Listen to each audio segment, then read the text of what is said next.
La Biblia, en realidad la Biblia no prohíbe nada.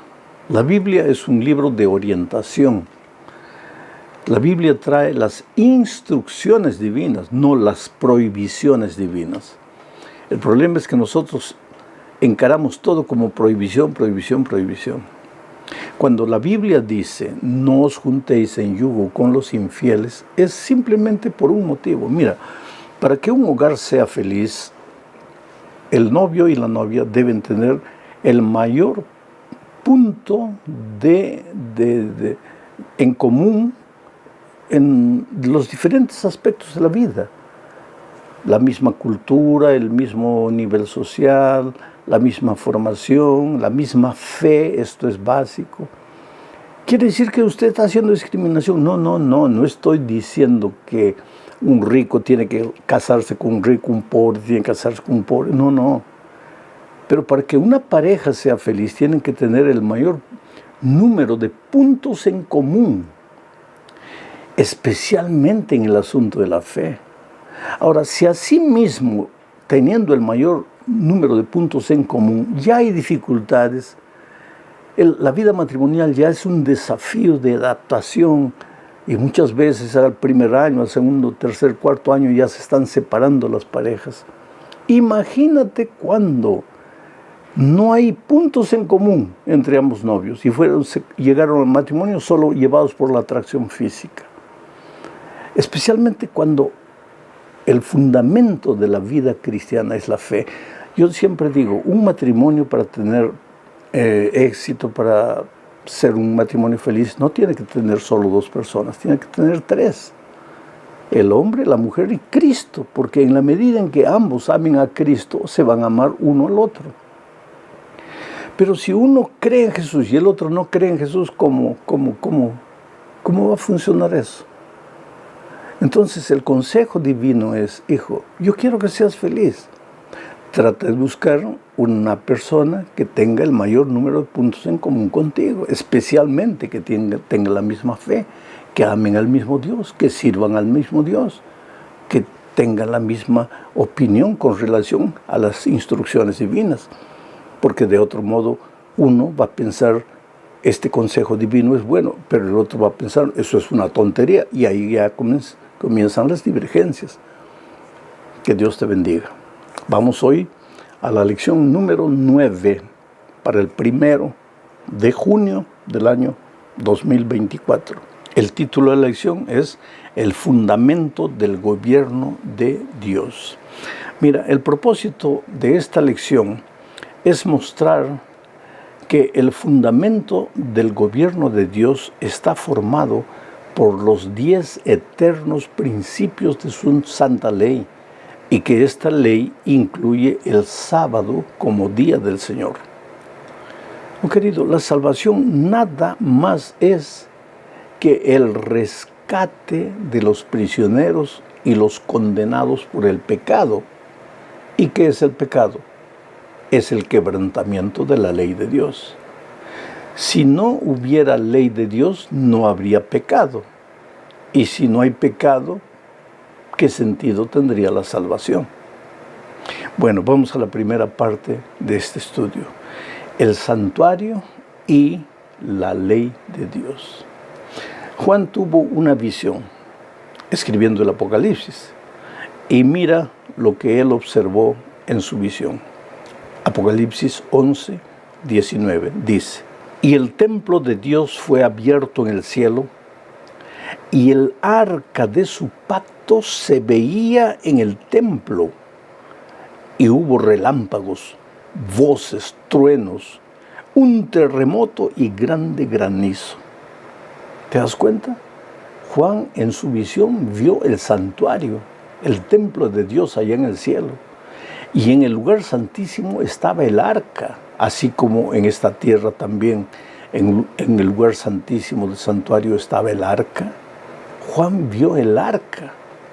Ahora mi pregunta es, ¿qué había dentro del arca? ¿Dónde se encontraba la ley de Dios en los tiempos de Israel? Dentro del arca. Mira lo que dice Deuteronomio capítulo 10, versículos 3 al 5. Leo. Entonces, dice Moisés, hice un arca de madera de acacia y labré 2 tablas de piedra como las primeras, siguiendo las instrucciones divinas, ¿no? Después subí al monte con las 2 tablas en mi mano, y él, Dios, escribió en las tablas lo mismo que estaba escrito en las primeras tablas que fueron quebradas. O sea, escribió los 10 mandamientos que el Señor les había hablado en el monte, de en medio del fuego, el día de la asamblea. Luego el Señor me las dio. Di vuelta y descendí del monte y puse las tablas de piedra con la ley de Dios, ¿no?, en el arca que había hecho. Allí están como el Señor me mandó. O sea, en el tiempo de Israel, Dios le ordenó a Moisés colocar las tablas de piedra dentro del arca. Las tablas de piedra donde Dios escribió los 10 mandamientos estaban dentro del arca. A donde el arca iban las tablas de piedra. Muchos cristianos sinceros encuentran apoyo en la Biblia para decir que cuando Cristo vino y murió en la cruz del Calvario, clavó la ley de Dios en la cruz, y que a partir de ahí la ley ya no tiene validad. Sin embargo, en Apocalipsis, que leímos el primer texto, Juan vio en el cielo el santuario de Dios. Y en el lugar santísimo vio el arca. Y pues dentro del arca está la ley. Quiere decir que la ley es eterna. La ley no cambia. La ley que Dios escribió en tablas de piedra es la misma ley que tenemos hoy. Quiere decir, los principios de esa ley rigen para todos los seres humanos. Esto es lo que se menciona en la segunda parte de este estudio al hablar de la inmutabilidad de la ley de Dios. O sea, que la ley de Dios no muda, la eternidad de la ley de Dios. Mira lo que dice Mateo capítulo 5, versículos 17 y 18. Y estas son palabras del propio Señor Jesucristo. Voy a tratar de comentar lo menos para respetar lo que el Señor Jesucristo dijo. No piensen, dijo Jesús, no piensen.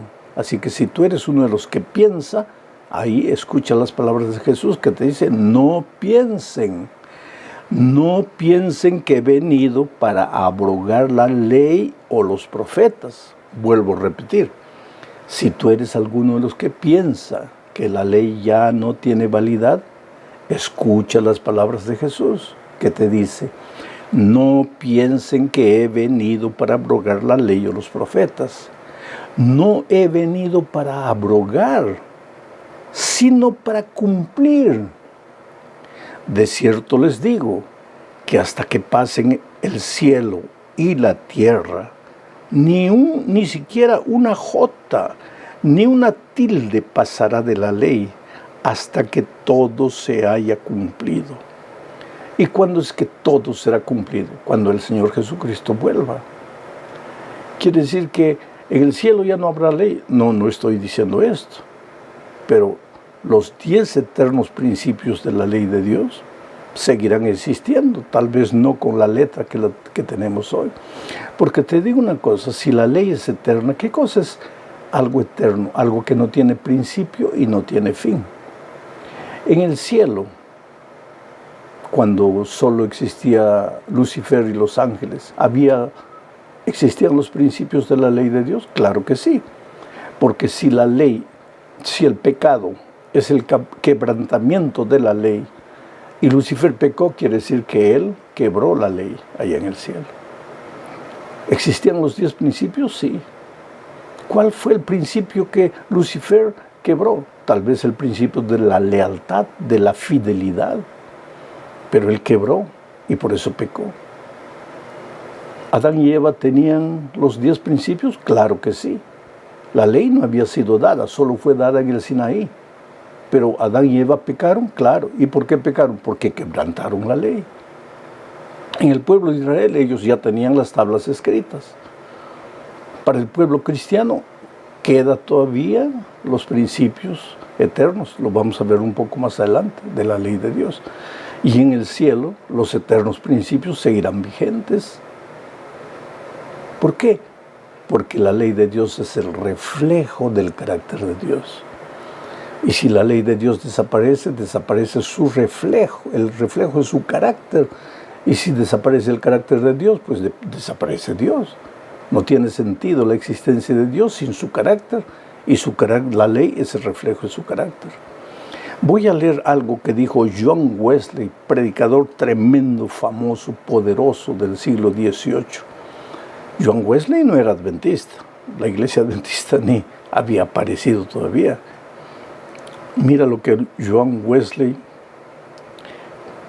escribió o escribieron, registraron las palabras de él en una colección de sermones publicada por Nashville TN en la ciudad de Abington, por la Abington Press en el año 1991. Esto que voy a leer está en la página 208 y 209 de ese libro. Dice así: la ley ritual o ceremonial entregada por Moisés a los hijos de Israel, que contenía todos los mandatos y las ordenanzas relacionados con los antiguos sacrificios y el servicio del templo, nuestro Señor verdaderamente vino a destruirla y disolverla y abolirla por completo. Pero la ley moral contenida en los 10 mandamientos e impuesta por los profetas no la eliminó. No fue el designio de su venida revocar ninguna parte de ella. Esta es una ley que nunca puede ser quebrantada. Cada parte de esta ley debe permanecer vigente sobre toda la humanidad y en todas las épocas, ya que no depende ni del tiempo, ni del lugar, ni de ninguna otra circunstancia susceptible de cambio. Estas son palabras de John Wesley, un predicador que no era adventista, pero que encontró en la palabra de Dios la eternidad de la ley de Dios.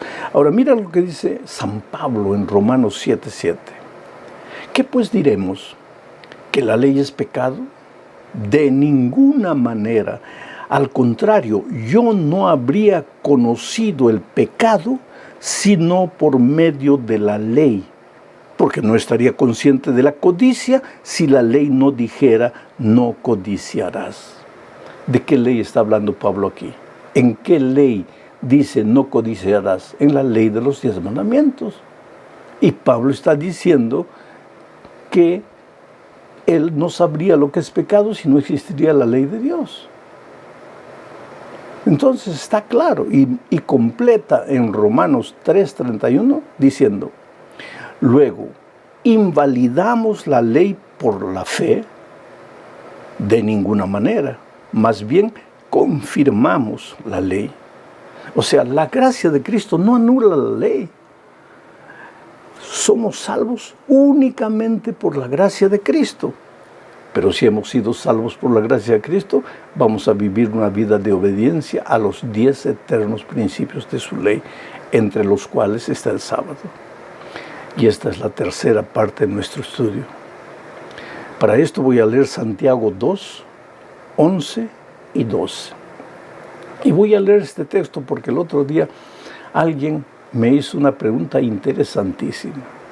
La pregunta fue la siguiente: pastor, muéstreme un versículo de la Biblia, del Nuevo Testamento, muéstreme un versículo del Nuevo Testamento donde diga que el sábado continúa siendo el día del Señor. Muéstreme un solo versículo. Yo te haría la pregunta de otra manera.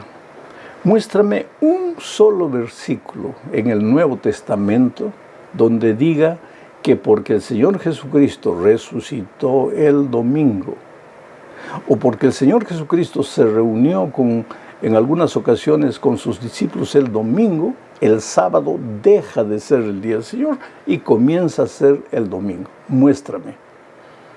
Pero el Antiguo Testamento está lleno de versículos que muestran que el sábado es el día del Señor. Y ahora mira lo que dice Santiago 2, 10 y 11. Porque cualquiera que guarda toda la ley, pero ofende en un solo punto, se ha hecho culpable de todo. Porque el que dijo, no cometas adulterio, también dijo, no cometas homicidio. Y si no cometes adulterio, pero cometes homicidio, te has hecho transgresor de la ley. ¿En qué ley están estos dos mandamientos? No cometas homicidio, no cometas adulterio. En los 10 mandamientos de la ley de Dios, donde también está el sábado. Ahora, usando las palabras de Santiago, diríamos, el que dijo no cometas adulterio, dijo también guarda el sábado. Y si no cometes adulterio, pero transgredes el sábado, te has hecho transgresor de la ley. Estoy parafraseando a Santiago. O sea, no hay argumento para decir que porque no hay un versículo en el Nuevo Testamento que hable del sábado, el sábado ha dejado de ser el día del Señor. Y que hay algo mucho más serio. El sábado, dice la Biblia, es la señal entre Dios y su pueblo. Leo lo que dice Ezequiel 20, 12 y 20. También les di mis sábados para que fueran una señal entre ellos y yo, para que supieran que yo soy el Señor, el que los santifico. Santifiquen mis sábados y serán una señal entre mí y ustedes, para que se sepa que yo soy el Señor su Dios. Claro, el sábado es la señal entre Dios y su pueblo. Y ahora mira lo que dice Apocalipsis 7, 1 al 3. Después de esto, vi a 4 ángeles que estaban en pie sobre los 4 puntos cardinales de la tierra y que detenían los 4 vientos de la tierra para que no soplase viento alguno sobre la tierra, ni sobre el mar, ni sobre ningún árbol. Está hablando de la destrucción final. Y vi que otro ángel subiendo del oriente tenía el sello del Dios vivo, el sábado. Y llamó a gran voz a los 4 ángeles, a quienes les fue dado hacer daño a la tierra y al mar, diciendo, no hagan daño a la tierra, ni al mar, ni a los árboles, hasta que marquemos con un sello la frente de los siervos de nuestro Dios. ¿Y cuál es esa señal? El sábado. Pero querido, en la parte 4 de este estudio vemos que el diablo también tiene su marca, su señal, su sello. Mira lo que dice Apocalipsis 13, 16 y 17. Y ella está hablando de la bestia, que es uno de los símbolos del enemigo de Dios. Y ella hace que a todos, a pequeños y a grandes, a ricos y a pobres, a libres y a esclavos, se les ponga una marca en la mano derecha o en la frente, y que nadie pueda comprar ni vender, sino el que tenga la marca, es decir, el nombre de la bestia o el número de su nombre. Es interesante que mientras el sello de Dios es colocado en aquel que quiere, en aquel que desea, aquel que acepta, la marca de la bestia es colocado por la fuerza en todas las personas. ¿Y qué con relación a los que creen en Cristo? No, sobre ellos el diablo no tiene poder. Pero para tener el sello de Dios tienes que aceptar al Señor Jesús como tu Salvador. Y tienes que aceptar su palabra y sus enseñanzas. Pero el diablo no respeta libertad. Él sí fuerza a sus hijos y los marca, los identifica con su nombre. Entonces hoy día estamos en la gran batalla de los siglos. O aceptamos el sello de Dios, o aceptamos el sello del enemigo de Dios. O pertenecemos al pueblo de Dios, o pertenecemos al ejército del enemigo de Dios. Llegamos a la parte final estudiando el mensaje de los 3 ángeles. Leo Apocalipsis 14, 6 al 9. Vi a otro ángel que volaba en medio del cielo, que tenía el evangelio eterno para predicarlo a los que habitan en la tierra, a toda nación, raza y lengua y pueblo. Decía a gran voz: teman a Dios y denle gloria, porque ha llegado la hora de su juicio. Adoren al que hizo los cielos y la tierra, y el mar y las fuentes de las aguas. Y siguió otro ángel, un segundo, diciendo: ha caído Babilonia la grande. Todas las naciones habían bebido del vino de la furia de su inmoralidad. Y siguió otro ángel, un tercero, diciendo a gran voz: si alguno adora a la bestia y a su imagen, y recibe la marca en la frente o en la mano, él también beberá del vino del furor de Dios, que ha sido vertido puro en la copa de su ira. Esta es la advertencia final de Dios al mundo. Busca a Dios, adora a Dios, al Creador de los cielos y la tierra, porque la hora de su juicio ha llegado. En segundo lugar, sal de Babilonia, porque Babilonia está ebria con el vino de su fornicación. El vino es el jugo puro de uva fermentado. Espiritualmente, el vino son las doctrinas puras de la Biblia contaminadas, mezcladas con tradiciones humanas. ¿Cuál es el consejo divino? Sal, para que no seas marcado con el sello del enemigo. ¿Y para qué? Para que en el día en que Cristo vuelva, seas identificado con el pueblo de Dios. Que Dios te bendiga ricamente esta nueva semana de trabajo. Un abrazo, felicidades. No tenemos palabras realmente para agradecer a Dios por el don de la vida. A veces la vida no está corriendo como quisiéramos que fuese, pero solo el hecho de estar vivo, respirar, tener salud es motivo de gratitud. Y aun cuando estemos enfermos o pasando por un momento difícil, hay que alabar a Dios. La alabanza a Dios es el primer paso en la recuperación de cualquier problema. Bueno, vamos a la lección número 10 para el 8 de junio del año 2024. Pero antes voy a responder una pregunta de una persona que no conozco. Él escribió diciendo que él no es miembro de ninguna iglesia, no es evangélico. Sin embargo, escucha mis programas por la radio y ve los comentarios por la televisión. Y él es una persona sincera. Digo sincera por la pregunta que hizo. Dice: pastor, mi problema es mi carácter. Yo no quiero ser como soy. Yo quiero cambiar de carácter, pero no puedo. Bueno, mi amigo querido, has dado ya el primer paso. Reconocer que necesitas cambiar. Triste es cuando una persona dice: pues yo soy así como soy y nadie me cambia. Bueno, ahí no hay solución.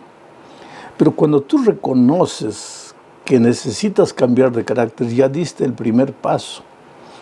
Y seguramente lo haces porque en la familia el carácter te está creando problemas, o tal vez en el trabajo, en la vida profesional, no sé. Pero te digo una cosa, un día Juan, el apóstol Juan, llegó al Señor Jesucristo con un carácter deformado, horrible. Imagínate cómo era el carácter de este hombre para que le llamaran el hijo del trueno. Era terrible. Sin embargo, aprendió a convivir con Jesús, y en esa convivencia con Jesús, el carácter de Jesucristo se reflejó en el de Juan. Y cuando llegó a la edad avanzada, Juan ya no era llamado el hijo del trueno, sino el discípulo del amor. Ahora tú me vas a decir: pastor, bueno, Juan convivió con Jesús, pero yo ¿cómo puedo convivir con él? Pues de tres maneras. Cuando tú oras a Dios, cuando le abres tu corazón a Dios, en tu cama, en tu casa, en el trabajo, mientras diriges tu automóvil, abres el corazón a Jesús y le dices: Señor, mira, yo quisiera ser como tú, yo no quiero ser como soy. Este carácter me ha creado problemas, me ha traído tanta dificultad. Entonces, cuando tú hablas a Dios a través de la oración, estás conviviendo con Él. Cuando todos los días abres la Biblia, lees un versículo, reflexionas, estás conviviendo con Jesús. Y si insistes en hacer eso, ten la seguridad que aunque tú no te des cuenta, los otros se van a dar cuenta que tu carácter está cambiando. No te desesperes. El cambio de carácter no es una obra humana. No es por causa de tu disciplina propia o tu fuerza de voluntad. Es una obra divina, pero para eso tienes que aprender a convivir con el Señor Jesús. Bueno, vamos al título de la lección de esta semana. Es el espiritismo desenmascarado. Y el propósito del estudio de esta semana es mostrar que uno de los más grandes engaños del enemigo en los últimos tiempos será hacer pensar a las personas que cuando el hombre muere, pues el espíritu sale vagando por ahí, porque la Biblia enseña todo lo contrario. La Biblia enseña que no existe un alma incorpórea, consciente. No existe lo que llamamos espíritu de los muertos. Cuando el hombre muere, su cuerpo vuelve al polvo de donde fue hecho. El soplo de vida vuelve a Dios que lo dio y ya no existe espíritu. Pero uno de los engaños terribles de los últimos días del enemigo será justamente hacer creer a las personas que cuando el hombre muere, su espíritu sale y sigue viviendo. Vamos a la primera parte del estudio, las consecuencias mortales del espiritismo. Aunque este asunto del estado de los muertos puede parecer algo sin mucho sentido, tal vez mucha gente diga, pero le están dando importancia tanto a ese asunto. No es de poca importancia, es un asunto de vida o muerte. ¿Por qué? Porque cuando el enemigo se levantó contra Dios y fue derrotado ahí en el cielo, Él vino a la tierra y la primera mentira, la primera seducción, el primer engaño que presentó a Eva fue justamente el hecho de que cuando tú mueres, en realidad no mueres. Y vamos a leer entonces lo que dice Génesis 3, 4 y 5. Entonces la serpiente dijo a la mujer: no moriréis, sino que sabe Dios que el día que comáis de él, del árbol, serán abiertos vuestros ojos y seréis como Dios, sabiendo el bien y el mal. Esto sucedió en el jardín del Edén. El diablo se presentó a Eva disfrazado de un animal bellísimo en el Edén, que era la serpiente. Era un animal colorido, volaba de árbol en árbol. No era el animal que se arrastraba y que muchas veces provoca asco, provoca miedo. No era. El enemigo se disfraza de cosas bellas y se acercó a Eva disfrazado de una serpiente y le dijo: así que Dios te ha dicho que no puedes comer de ningún árbol. Entonces Eva dijo: no, Señor, Dios me ha dicho que solo no puedo comer de este árbol. ¿Y por qué no? Porque si como de este árbol voy a morir. Entonces ella dijo: no morirás. Esa fue la mentira primera que apareció en el mundo. No morirás. Que en otras palabras, lo que él estaba diciendo es: no lleves a serio las palabras de Dios. No morirás. La persona que come no muere. Puede hasta morir así físicamente, pero el espíritu sale. Tú no vas a morir. Tú tienes vida eterna. Esa fue la mentira.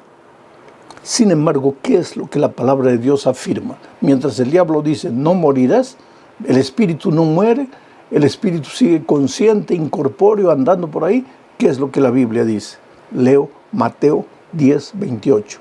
Y estas son palabras literales del Señor Jesucristo. Dice: y no temáis a los que matan el cuerpo, mas el alma no pueden matar. Temed más bien a aquel que puede destruir el alma y el cuerpo en el infierno. Aquí está la palabra de Dios. La vida eterna no es innata al ser humano. El ser humano no tiene vida eterna. No es que muere y sale y después se desencarna y se encarna en otra vida o que está vagando en forma de espíritu pensante. No. Eso no es lo que la palabra de Dios dice. Ahora, ¿cómo entró esta idea de la inmortalidad del alma a la iglesia? Pues es que la iglesia cristiana nació rodeada de un ambiente de paganismo, donde las naciones adoraban a muchos dioses y creían que el alma no moría, sino que el espíritu salía, después de la muerte, salía andando por ahí, vagando. Y cuando la iglesia cristiana comenzó a predicar el evangelio, la influencia del paganismo comenzó a entrar disimuladamente a la iglesia cristiana. La única fuente de seguridad para lo que creemos es la palabra de Dios. Pero cuando el ser humano quita los ojos de la palabra de Dios y presta oídos a lo que la gente dice, pues ahí se mezcla el agua con el vino. Eso es lo que sucedió. Y así entró la doctrina de que el hombre cuando muere, si fue bueno, se va al paraíso, si fue malo, se va al infierno, o si no se sabe si fue bueno o malo, pasa a un estado de purificación llamado purgatorio, en fin. O entonces que cuando la persona muere, su espíritu se reencarna. Cualquier teoría surge a partir de la ignorancia de la palabra de Dios. Pero la Biblia es categórica. Mira lo que Dios decía a través de Moisés a su pueblo en el Antiguo Testamento. Deuteronomio 18, 9 al 11. Dice: cuando entres a la tierra que Jehová tu Dios te da, le está diciendo eso a Israel, refiriéndose a Canaán. Cuando entres a la tierra que Jehová tu Dios te da, no aprenderás a hacer según las abominaciones de aquellas naciones. No sea hallado en ti quien haga pasar a su hijo o a su hija por el fuego, ni quien practique adivinación, ni agorero, ni sortílego, ni hechicero, ni encantador, ni adivino, ni mago, ni quien consulte a los muertos. Quiere decir, el Señor fue categórico con su pueblo. Todas estas cosas son consideradas abominación a los ojos del Señor. ¿Y qué dice Eclesiastés 9, 5 y 6, referente a los muertos? Dice: porque los que viven saben que han de morir, pero los muertos nada saben ni tienen más paga, porque su memoria es puesta en olvido. También su amor y su odio y su envidia fenecieron ya, y nunca más tendrán parte en todo lo que se hace debajo del sol. La Biblia es categórica. Cuando el hombre muere, ya no sabe más nada. Tú puedes llevar una flor al cementerio a tu padre vivo, pero no quiere decir que tu padre se va a alegrar por eso, porque tu padre ya no existe. El día que él murió, su cuerpo fue enterrado y con el tiempo se transformó en polvo. Y el día que murió, el soplo de vida volvió a Dios y estará ahí hasta la segunda venida de Cristo, porque cuando Cristo venga, Él resucitará. Entonces, ¿debo llevar flores al cementerio? Claro que sí, pero eso te hace bien a ti, no le hace bien a tu papá, porque tú sí eres consciente de las cosas. Tu padre no, tu padre ya está inconsciente. Vamos a la segunda parte del estudio bajo el subtítulo de la muerte en el Antiguo Testamento. ¿Qué se pensaba en el Antiguo Testamento acerca de la muerte? Mira lo que dice Salmos 6, 5. Porque en la muerte no hay memoria de ti. En el Seol, o sea, en el sepulcro, ¿quién te alabará? El salmista David es contundente. En la muerte ya no hay memoria de nada. Ya no te recuerdas, ya no sientes, ya no piensas. Acabó. La muerte es el punto final. ¿Y qué dice Job 14, 10 al 12? Leo. Mas el hombre morirá y será cortado. Perecerá el hombre. ¿Y dónde estará él? Como las aguas se van del mar y el río se agota y se seca, así el hombre yace y no vuelve a levantarse. Hasta que no haya cielo, no despertarán, ni se levantarán de su sueño. Aquí, en este texto y en muchos otros, la Biblia llama a la muerte de sueño. Cuando tú mueres, de acuerdo con la palabra de Dios, tú duermes. ¿Hasta cuándo? Hasta que Cristo venga en las nubes de los cielos. Entonces sí, si has muerto en Cristo, resucitarás. para ir con el Señor Jesús para siempre. La inmortalidad solo le pertenece a Dios. Él nos la puede dar y nos la dará por ocasión de su segunda venida. Pero hasta ahí todos moriremos, y cuando morimos pasamos a la inconsciencia completa. Ya no existe espíritus de muertos andando en el aire. Tercera parte del estudio, la muerte en el Nuevo Testamento. ¿Qué es lo que el Nuevo Testamento habla de la muerte? Mira lo que dice Juan 11, 11 al 14. Este es un incidente de la resurrección de Lázaro. Leo, te voy a hablar un poco del contexto. Lázaro había muerto, las hermanas de Lázaro mandaron a avisar a Jesús que su amigo Lázaro había muerto. Y Jesús todavía se quedó unos días sin atender el pedido de Marta y de María. Ahora, después de unos días, viene el texto que digo. Dicho esto, les dijo después a sus discípulos: nuestro amigo Lázaro duerme, mas voy a despertarle. Dijeron entonces sus discípulos: Señor, si duerme, sanará. Pero Jesús decía esto de la muerte de Lázaro. Y ellos pensaron que hablaba del reposar del sueño. Entonces Jesús les dijo claramente: Lázaro ha muerto. Quiere decir, Lázaro ha muerto, pero está durmiendo. ¿Qué? Está durmiendo, pero está muerto. Porque para los cristianos la muerte es un sueño. Es por eso que yo siempre digo, cuando llegue la hora de morir, no tienes que desesperarte, angustiarte. Esta semana hablé con una señora que tiene 2 hijos ya grandes, adultos, un esposo bueno. Ella fue mi secretaria hace muchos años, cuando yo trabajaba en San Pablo, una señora eficiente en su trabajo, pero está literalmente condenada a morir. Y ella llamó a mi esposa me pasó la llamada, una serenidad en su rostro.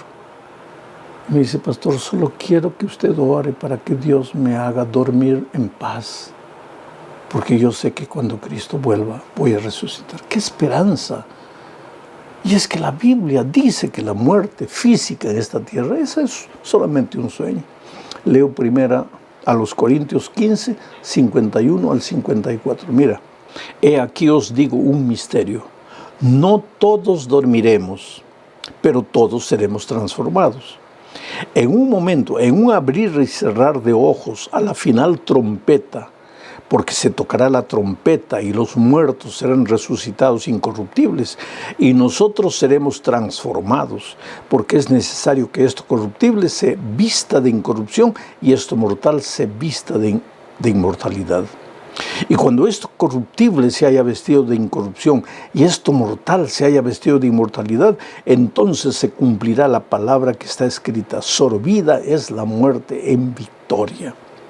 Claro, cuando Cristo venga y la trompeta suene, todos los que han muerto en Cristo resucitarán para encontrarse con Jesús. Digo, todos los que han muerto en Cristo.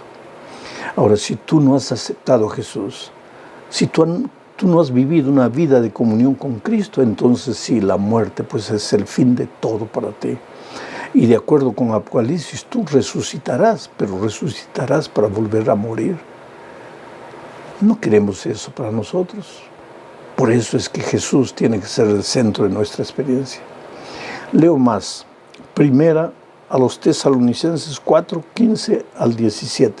Estamos viendo lo que el Nuevo Testamento habla de la muerte. Dice: por lo cual os decimos que esto en palabra del Señor, que nosotros que vivimos, que habremos quedado hasta la venida del Señor, no precederemos a los que durmieron. Porque el Señor mismo, con voz de mando, con voz de arcángel y con trompeta de Dios, descenderá del cielo y los muertos en Cristo resucitarán primero. Luego nosotros, los que vivimos, los que hayamos quedado, seremos arrebatados juntamente con ellos. ¿Qué ellos? Los muertos resucitados en las nubes para recibir al Señor en el aire, y así estaremos siempre con el Señor. ¡Qué promesa maravillosa! Vamos a la cuarta parte, el espiritismo en los últimos días, la primera parte. Vamos a leer Apocalipsis 16, 13 y 14. ¿Qué dice? Y vi salir de la boca del dragón, y de la boca de la bestia, y de la boca del falso profeta, 3 espíritus inmundos a manera de ranas, pues son espíritus de demonios que hacen señales y van a los reyes de la tierra en todo el mundo para reunirlos a la batalla de aquel gran día del Dios Todopoderoso. Te explico un poco. Tenemos un gran conflicto. No vemos con nuestros ojos, pero el conflicto está ahí. De un lado, Jesucristo llamando a sus hijos. De otro lado, el enemigo de Jesús llamando también a los seres humanos para Él. Estos, los hijos de Dios, reciben la señal de Jesucristo el sábado. Y estos reciben la señal que no es del Señor Jesucristo. Uno de los instrumentos que el enemigo usa para arrastrar a su gente aquí es el espiritismo. Hacer creer a las personas que cuando el hombre muere, no muere, sino que su espíritu consciente sale andando por ahí. Y la Biblia dice que en los últimos días el espiritismo hará milagros, cosas asombrosas, cosas que nunca has visto ni has imaginado ver. Hará caer fuego del cielo, hará milagros, curaciones milagrosas, aparecerá en forma de un espíritu de muerto. El otro día un joven me dijo: pastor, yo no pensaba que los muertos, los espíritus de los muertos vivían, pero el otro día murió mi papá y él dejó mucho dinero escondido y no sabíamos dónde estaba ese dinero. Así que yo fui a una reunión espiritista y ahí invocaron el espíritu de mi padre y mi padre apareció. Yo no lo vi, pero escuché su voz, era su voz. Y le pregunté: papá, ¿dónde está el dinero? Y mi padre me dijo exactamente el lugar donde estaba el dinero. Y fuimos allá, el dinero estaba allí. Ahora yo creo en el espíritu de los muertos. Oh, querido, te digo una cosa, que tú has hablado con un espíritu es verdad, pero un espíritu de los muertos no, con el espíritu de tu papá no, porque cuando tu padre murió, su cuerpo fue al polvo y el soplo de vida a Dios. Entonces, ¿con quién hablaste? Con espíritus demoníacos. ¿Tú crees que esa tercera parte de ángeles que fue expulsa del cielo junto con Lucifer, ¿a qué se dedica hoy? Justamente a engañar, a disfrazarse, a seducir. Y mucha gente se está viniendo para aquí. Pero los hijos de Dios tienen la palabra de Dios en sus manos y siguen únicamente lo que la palabra de Dios enseña. Y llegamos al fin de este estudio hablando pues del espiritismo en los últimos días, una vez más. Tito 2:13 dice: aguardando la esperanza bienaventurada y la manifestación gloriosa de nuestro gran Dios y Salvador Jesucristo. La esperanza de la segunda venida de Cristo. Una de las cosas que el espiritismo destruye es la esperanza de la segunda venida de Cristo. Porque si el alma no muere, si el espíritu sale vagando inconsciente o puede reencarnarse y reencarnarse una y otra vez, entonces ¿para qué necesitas que Cristo vuelva? Pero para nosotros la esperanza de la vida eterna radica en el Señor Jesucristo, que nos dará vida eterna cuando vuelva por segunda vez. Por eso Tito dice que debemos aguardar la esperanza de la segunda venida de Cristo. No te dejes engañar, no te dejes seducir. Cree en la palabra de Dios. Te vas a dar cuenta que el mensaje del espiritismo está en las músicas, está en las películas, está en los libros. Es parte de la enseñanza universitaria. La pseudociencia aparece diciendo que cuando las personas mueren, resucitan y dicen lo que han visto, y han visto una luz allá lejos, una luz que se iba acercando, en fin. Querido, yo no digo que estuve muerto, pero estuve casi muerto. Claro que tenía funciones vitales porque todavía respiraba, pero estaba prácticamente inconsciente. Yo no vi, yo siempre digo en ton de broma, yo no vi ninguna luz. yo no vi ninguna luz. Y si hubiera muerto, tengo la seguridad que me hubiera literalmente apagado hasta el día de la venida de Cristo. Porque eso es lo que la palabra de Dios enseña. Sé fiel hasta la muerte y Jesús te dará la corona de vida eterna. Un abrazo.